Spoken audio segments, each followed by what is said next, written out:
마이클의 영적 각성의 단편 시리즈 15번째 시간. 보이지 않는 안내자, 프로젝터의 운명과 기다림.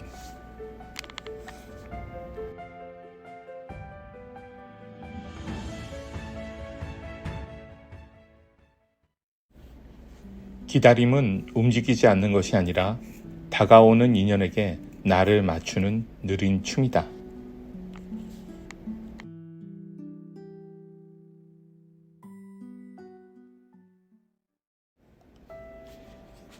1장. 정지된 시간의 기술. 얼마나 기다려야 하는가?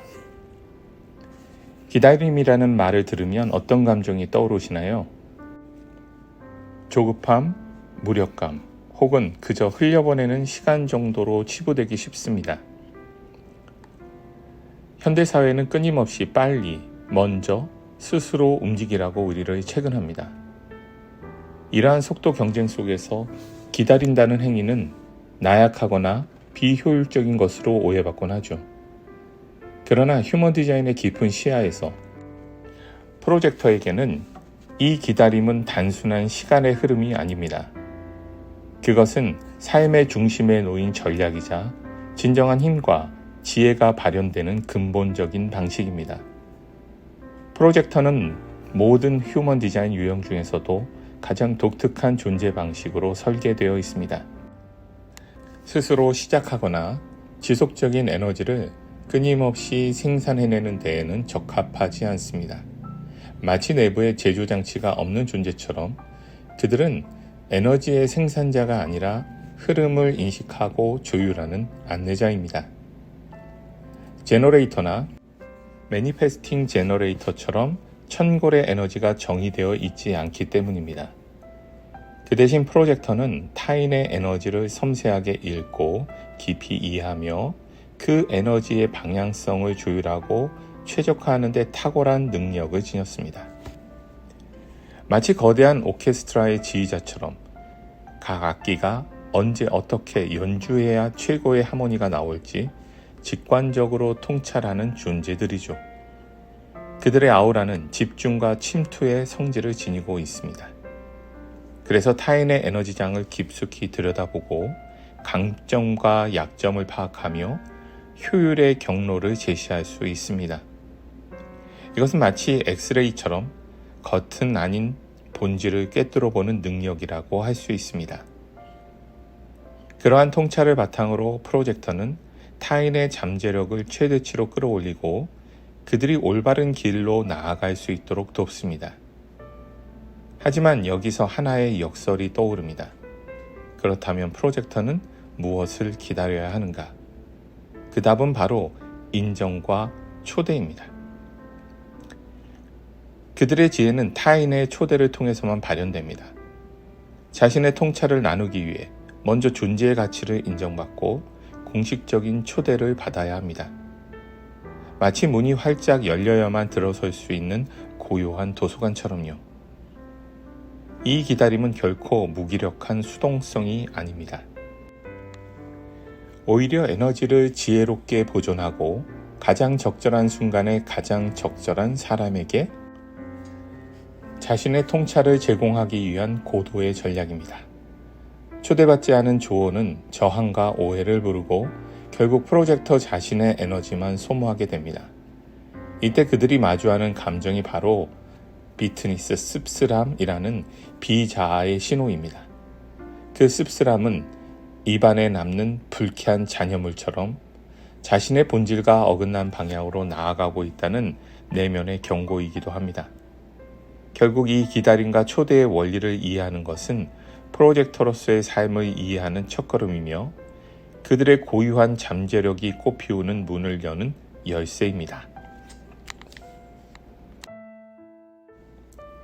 2장. 안무의 중심, 통계와 와의 존재론. 휴먼 디자인은 우리에게 하나의 통계를 제시합니다.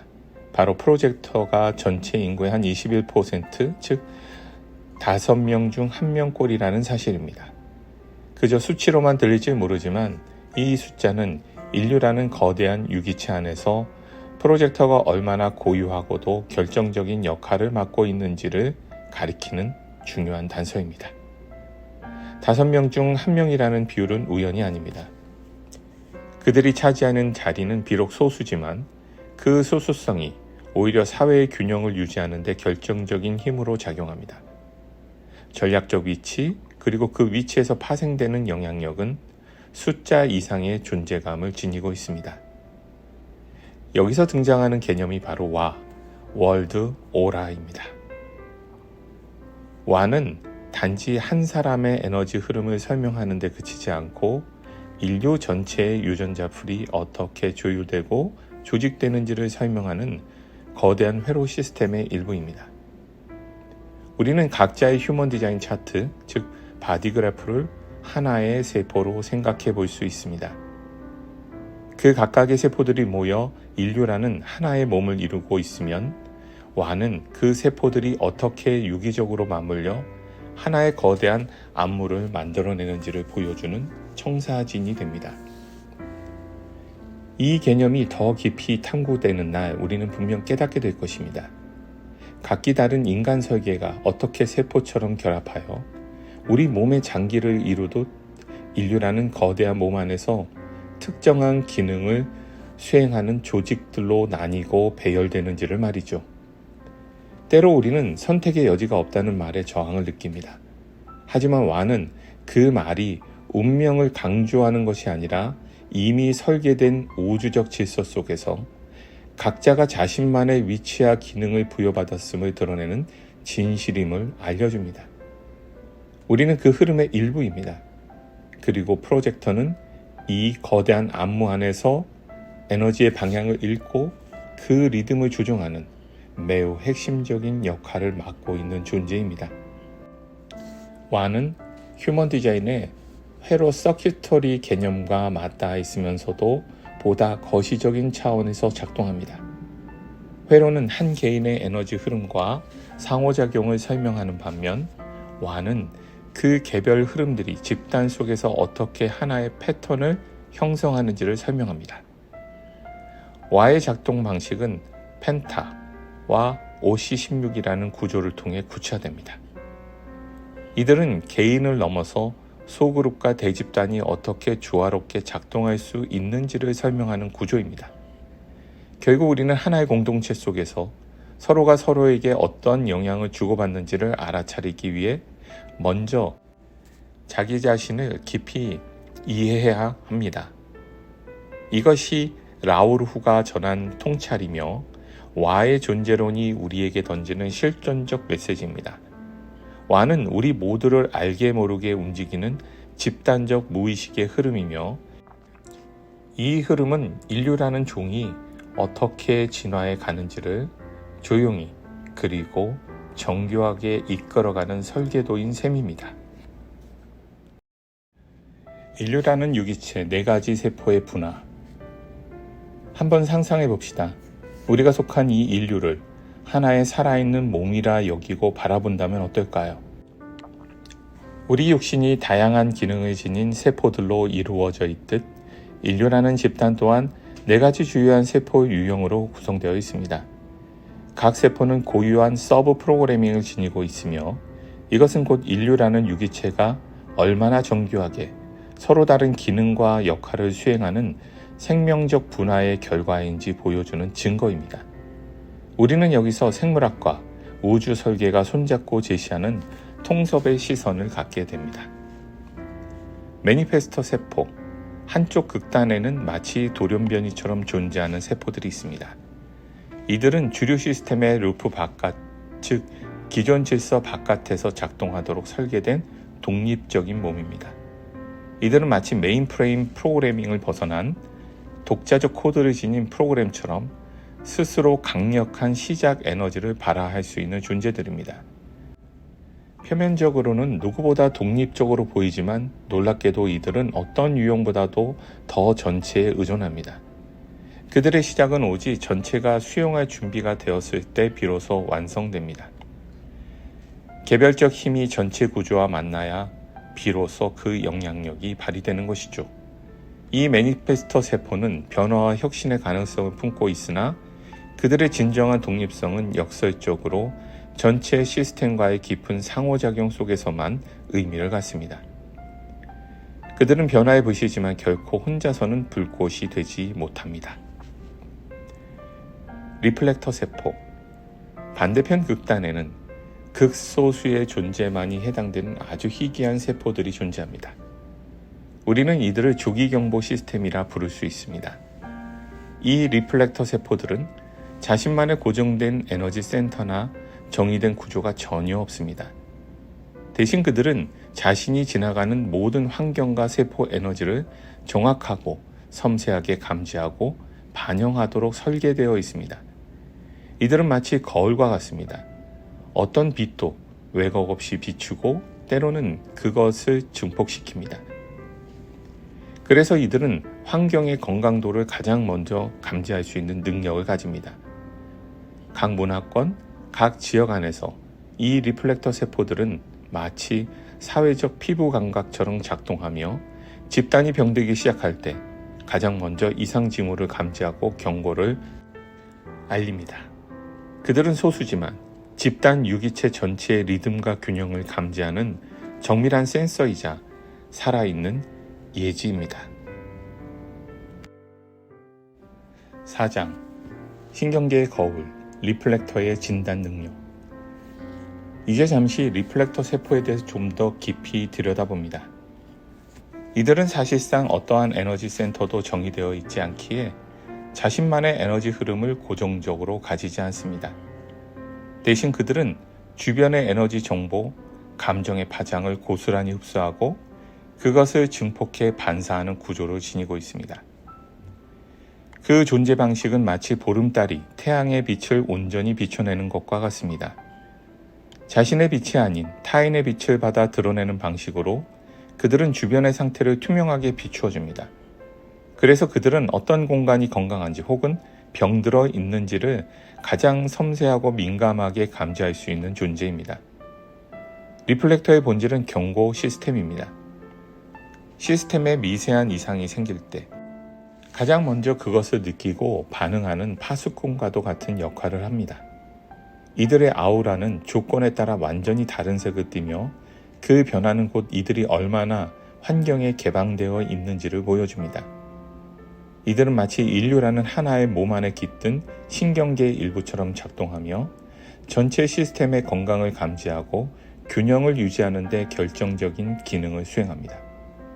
리플렉터가 자신의 본성과 조화를 이루며 건강하게 기능할 때 그들은 집단 안의 에너지 흐름을 맑게 정화하고 섬세하게 조율하는 능력을 발휘합니다. 하지만 반대로 환경이 조화롭지 않거나 불균형일 때 그들은 깊은 실망을 느끼게 됩니다. 이 실망은 단지 개인적인 감정이 아닙니다. 그것은 그들이 처한 집단 환경이 본래의 순수성과 조화를 잃었음을 알려주는 내적 신호이자 외적 경고입니다. 이처럼 리플렉터의 감정은 자신과 세상이 맺는 관계를 비추는 거울이며 동시에 우리 모두를 향한 경고 등으로 작동합니다. 그들이 말없이 느끼는 실망 속에는 우리 사회 전체가 놓치고 있는 진실이 숨어 있을지도 모릅니다. 5장 에너지의 바다 위에서 제너레이터와 프로젝터의 만남. 인류라는 몸을 구성하는 세포들 가운데 가장 많은 비중을 차지하는 두 종류의 세포가 있습니다. 제너레이터의 세포와 프로젝터의 세포입니다. 이 둘은 전체 인류의 한 91%를 구성하며 마치 정교한 시계 안의 톱니처럼 서로 맞물려 움직이도록 설계되어 있죠. 제너레이터는 이 유기체 안에서 생명력을 끊임없이 창조하는 세포입니다. 그들은 낮과 밤을 가리지 않고 에너지를 생산하며 인류 시스템을 유지하고 건설하는 순수한 실행 에너지의 중심이라고 할 수 있습니다. 그들의 본질은 무언가를 하는 존재, 즉 행위 자체이며 삶의 에너지를 생산하고 흐르게 만듭니다. 이들이 지닌 아우라는 감싸고 끌어당기는 성질을 갖고 있어 마치 강력한 자석처럼 주변의 에너지를 흡수하여 자신의 천골 센터에서 처리하고 증폭합니다. 반면 프로젝터 세포는 이와 전혀 다른 특성을 지닌 존재입니다. 그들은 스스로를 움직이게 하는 추진력, 즉 고유한 에너지의 엔진이 없습니다. 그들은 마치 엔진 없이 바다 위를 부유하는 배처럼 제너레이터가 만들어내는 거대한 에너지의 물결이를 따라 흘러갑니다. 그래서 때로는 프로젝터 세포가 몸 안에서 목적 없이 떠도는 듯한 느낌을 받을 수도 있습니다. 실제로 이들의 비자아의 주제는 씁쓸함인데, 이는 자신의 방향을 찾지 못한 채 초대받지 않은 상태로 에너지를 허비할 때 느끼는 내면의 신호입니다.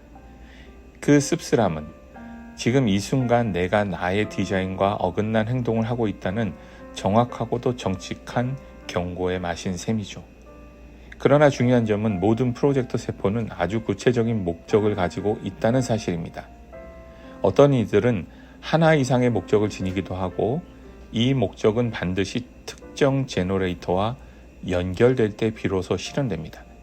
스스로 추진력을 갖지 못한 프로젝터는 이 연결의 순간을 시작할 수 없습니다. 대신 제너레이터의 인정과 초대를 받아야만 그들의 목적과 지혜가 빛을 발할 수 있습니다. 이 과정은 단순한 사회적 예의가 아닙니다. 프로젝터와 제너레이터 사이에서 태어날 때부터 정밀하게 코딩된 열쇠와 자물쇠의 설계가 내장되어 있기 때문입니다. 이 열쇠는 프로젝터가 지닌 고유한 통찰력이며, 자물쇠는 제너레이터 안에 잠재된 잠금 장치 같은 구조입니다. 열쇠가 자물쇠에 맞지 않을 때 프로젝터는 몸 전체가 반응하듯 불편함을 느낍니다. 에너지가 헛돌고 외부에서는 저항이 발생하죠. 마치 맞지 않은 열쇠를 억지로 끼워 넣으려다 손끝에 상처를 입는 순간처럼 그 감각은 분명하고도 명료합니다. 이것이 바로 비자아가 작동하기 시작했다는 신호입니다. 이 연결의 메커니즘은 인류라는 시스템이 조화롭고 효율적으로 진화해 나아가는데 필수적인 기반입니다. 제너레이터는 행하는 자, 프로젝터는 보는 자입니다. 한쪽은 끊임없이 움직이고 다른 한쪽은 그 움직임의 방향을 자각하고 안내하죠. 이 둘이 어긋난다면 인류 사회는 쉽게 혼란과 비효율의 소용돌이에 빠지게 됩니다. 이것은 마치 기업의 생산부서와 전략부서가 제각각 움직일 때 조직 전체가 무너지는 것과 같습니다. 인류는 거대한 유기체입니다. 그리고 그 안의 진화는 연결할 줄 아는 프로젝터와 초대할 줄 아는 제너레이터 사이에서 비로소 조화롭게 작동됩니다. 5번째 존재, 펜타와 OC16의 집단 코드. 휴먼 디자인의 와 지식을 통해 우리는 알게 됩니다. 우리 집단을 구성하는 기본 유전 단계는 O라는 사실 말이죠.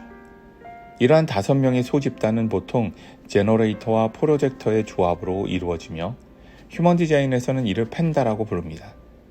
재미있게도 우리가 익숙한 핵가족의 구조 역시 이 펜다의 원형을 반영하고 있습니다. 그리고 통계적으로 4명의 제너레이터와 1명의 프로젝터라는 조합은 펜타의 가장 일반적인 형태로 나타납니다. 여기서 5번째 존재, 즉 프로젝터의 위치가 주목할 만합니다. 그는 제너레이터처럼 에너지를 직접 생산하지는 않지만 집단 안의 에너지를 읽고 정제하며 그 흐름을 가장 안정적인 방향으로 조율하는 능력을 갖추고 있습니다.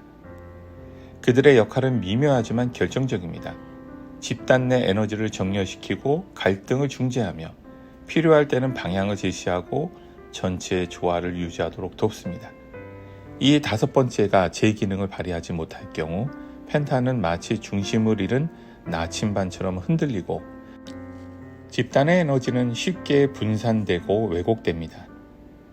그렇기에 펜타가 유기적이고 효과적으로 작동하기 위해서는 이 프로젝터의 존재가 반드시 필요합니다. 그는 말하자면 집단 에너지의 안무가이자 리듬의 조율자입니다. 그런데 이 펜타는 여기서 멈추지 않습니다. 그 자체로도 하나의 생명체처럼 작동하는 이 집단은 더 큰 연결을 위해 또 다른 연결을 시도합니다. 바로 OC16이라는 구조입니다. 펜타는 알파 프로젝터를 찾아 나섭니다. 알파는 단 1명이지만 그는 3개의 펜타, 총 15명을 연결하고 통합하는 중심축이자 초월적 통찰의 거울과도 같은 존재입니다. 이렇게 알파를 포함해 총 16명이 모이면 그 집단은 단순한 숫자의 합이 아닌 유전자 풀 전체의 집단적 기반으로 진화하게 됩니다. 그리고 그 구조는 기하급수적으로 확장될 수 있죠. 이 집단 구조 안에서 프로젝터는 단순한 관찰자가 아닙니다. 그는 집단의 흐름을 조직하고 공통된 지혜를 끌어올리는 안내자입니다. 그들은 전체의 눈이자 귀가 되어 누구보다 정교하게 시스템의 효율성과 방향성을 감지합니다. 마치 조직의 전략 기획자나 기업의 컨설턴트가 시스템 전체를 정비하고 최적화하듯 그들은 집단 전체의 리듬과 목적을 정렬시킵니다. 이런 펜타와 OC16의 메커니즘은 단지 이론적 구조가 아닙니다. 그것은 인류라는 유기체가 어떻게 생존하고 진화해 나갈지를 결정하는 보이지 않는 설계 코드이기도 합니다. 그리고 그 코드 안에는 언제나 조용히 흐름을 읽고 있는 5번째 존재, 프로젝터가 있습니다. 7장 열쇠와 자물쇠, 프로젝터의 유전적 프로토콜. 여기서 우리는 하나의 본질적인 사실을 마주하게 됩니다. 당신이 프로젝터라면 당신은 유전적으로 다른 사람들, 특히 제너레이터로부터 인정받고 접근당하도록 설계되어 있습니다. 이 구조는 단순한 관계의 기술을 넘어서 인류가 하나의 종으로서 성공하고 진화하기 위한 기반이 됩니다. 그리고 그 중심에는 프로젝터의 에너지가 삶의 리듬과 구조를 조직하는 결정적 역할을 맡고 있습니다. 하지만 이 아름다운 설계 속에는 하나의 역설적인 조건이 숨겨져 있습니다. 바로 인정받기 전까지는 아무것도 시작할 수 없다는 명제죠. 여기서 말하는 아무것도 할 수 없다는 것은 물리적인 무능을 뜻하는 것이 아닙니다. 그보다는 프로젝터의 지혜와 통찰, 에너지가 올바른 맥락과 요청된 타이밍 안에서만 비로소 효과를 발휘할 수 있다는 구조적 진실을 가리킵니다. 초대받지 않은 조언은 공기 중에 흩어지는 메아리처럼 아무도 듣지 않고 울림이 되고 그들의 에너지는 결국 소진되고 마는 법입니다. 이것은 마치 최고급 와인이 코르크를 열지 않으면 그 향과 풍미를 세상에 드러낼 수 없는 것과도 같습니다. 모든 프로젝터는 스스로 열쇠가 맞는지를 압니다. 그 알림은 의식이 아닌 몸의 감각 전체를 통해 다가옵니다. 마치 온몸이 세포가 이것이 나의 길이다라며 한꺼번에 불을 밝히는 듯한 확신이죠. 그 반대도 마찬가지입니다. 어딘가 어긋난 에너지, 맞지 않는 연결 앞에서는 그들은 곧바로 불편함, 피로 혹은 뚜렷한 저항을 경험하게 됩니다. 이 순간 곧 씁쓸함이라는 비자아가 활성되는 순간이기도 하죠. 이때 프로젝터가 취할 수 있는 가장 깊은 전략은 부드러운 미소와 함께 돌아서는 것입니다. 그 돌아섬은 거절도 포기도 아닙니다. 오히려 자신의 에너지를 보호하고 올바른 자물쇠가 나타날 때까지 기다리는 내면의 지혜입니다.